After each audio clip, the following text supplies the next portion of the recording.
প্রস্তাবিত জাতীয় বাজেটে জনগণের প্রত্যাশার প্রতিফলন ঘটেছে বলে মন্তব্য করেছেন অর্থমন্ত্রী আমির খসরু মাহমুদ চৌধুরী।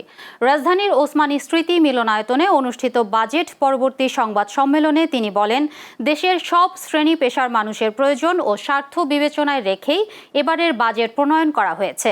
অর্থমন্ত্রী জানান, সরকারের প্রধান লক্ষ্য হল মৌলিক নৈতিক ভিত্তির ওপর দেশ পরিচালনা করা এবং সেই লক্ষ্য সামনে রেখে ব্যবসায়িক ব্যয় কমিয়ে মূল্যস্ফীতি নিয়ন্ত্রণে আনার চেষ্টা করা হয়েছে।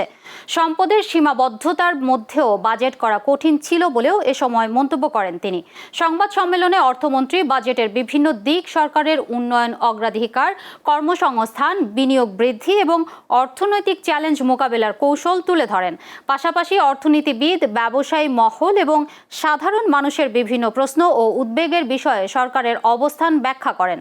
তিনি আশাবাদ ব্যক্ত করে বলেন, কার্যকর বাস্তবায়নের মাধ্যমে এই বাজেট দেশের অর্থনীতিকে আরও গতিশীল করবে এবং সাধারণ মানুষের জীবনমান উন্নয়নে ইতিবাচক ভূমিকা রাখবে। দীর্ঘ একটি ফ্যাসিস্ট রেজিম, তারপরে আবার একটা ইন্টেরিয়াম গভর্নমেন্ট, এই সময়টাতে বাজেটের সত্যিকার যে